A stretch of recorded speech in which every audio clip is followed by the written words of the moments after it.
दोस्तों, एक बार फिर आपका स्वागत है हिंदी मोटिवेशनल टाइम में। आज आपके लिए एक नया कहानी लेकर आया हूँ। एक मल्टीनेशनल कंपनी में ब्रांच मैनेजर की जॉब करता था। एक दिन मयंक को ऑफिस से घर जाने के लिए लेट हो गया था।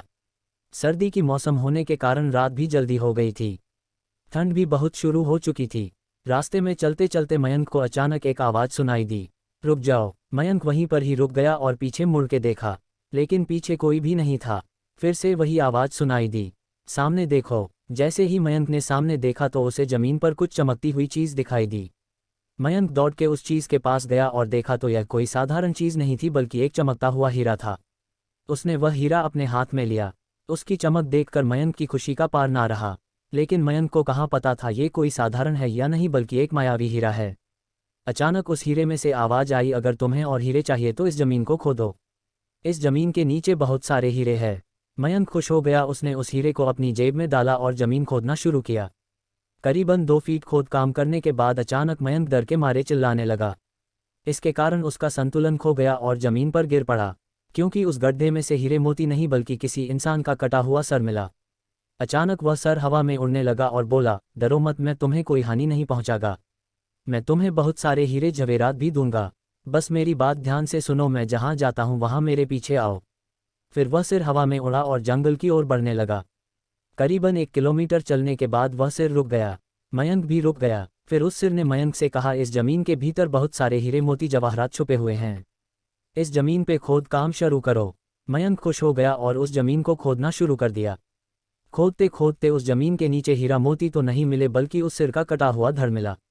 उस सिर ने कहा, अब तुम्हें एक आखिरी काम करना है, उसके बाद मैं तुम्हें मालामाल कर दूंगा। तुम्हें कहीं से भी 1 लोटा खून लाना होगा। मयंक ने बोला, 1 लोटा खून? पर मैं 1 लोटा खून कहाँ से लाऊंगा? उस सिर ने कहा, चलो मेरे साथ। वो डरावना चेहरा मयंक को साथ लेकर थोड़ी दूरी पे गया। वहाँ उसे एक इंसान को जाते हुए देखा। वो सिर बोला, उस इंसान को मारकर उसका खून ले आओ। मयंक डर गया और बोला, नहीं नहीं, यह मुझसे नहीं होगा। मैं यह नहीं कर सकता। अगर तुमने ये काम नहीं किया तो मैं तुझे बहुत बड़ी मुसीबत में डाल दूंगा। फिर तुम्हारी पूरी जिंदगी नर्क बन जाएगी। मयंक ने हाथ जोड़कर उसे कहा, मुझे माफ़ कर दो। अगर मैंने उसे मार तो मुझे पुलिस गिरफ्तार कर देगी और मुझे जेल जाना पड़ेगा। उस सिर ने अपने तंत्र मंत्र की शक्ति से एक छुरी और लोटा प्रकट किया और गुस्से से बोला, अगर तुम मेरा ये काम नहीं करोगे तो मैं तुम्हारे पूरे परिवार को मौत के घाट उतार दूंगा। मयंक ने मजबूरी में आकर उस आदमी को मार डाला और उसका खून लेकर उस सिर के पास गया।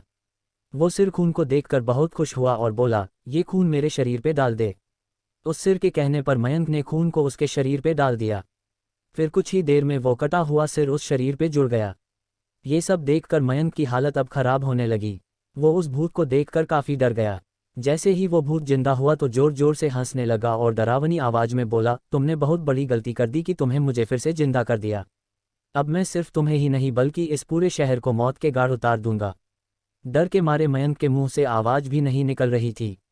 वो अपने जान बचाने के लिए वहां से दौड़ा, लेकिन उस भूत ने छलांग लगाकर मयंक को जमीन पे गिरा दिया और बोला, मुझे बहुत भूख लगी है, अब मैं तुम्हारा मांस खाऊंगा। जैसे ही उस भूत ने मांस खाने के लिए आगे बढ़ा कि तुरंत ही उसका सिर धड़ से अलग हो गया। मयंक समझ नहीं पाया कि आखिर यह चमत्कार हुआ कैसे। जब मयंक ने पीछे मुड़कर देखा तो एक अघोरी बाबा खड़े थे। उस अघोरी बाबा ने कहा, जब तुम उस आदमी को मारकर उसका खून ले जा रहे थे तभी मैंने देख लिया था और समझ गया कि कुछ तो बुरा होने वाला है। इसीलिए मैं तुम्हारे पीछे पीछे यहाँ तक चला आया और मैंने अपनी मंत्र की शक्ति से उस भूत को फिर से मार दिया। अब तुम निश्चित होकर अपने घर जाओ, अब तुम पर कोई खतरा नहीं है। आज भी मयंक उस बात को याद करता है तो उसकी रूह तक कांपने लगती है। दोस्तों, आपको ये कहानी कैसी लगी प्लीज़ हमें कमेंट करके ज़रूर बताएं। हमारी और भी कहानियाँ पढ़ने की चैनल को सब्सक्राइब करें। Thank you.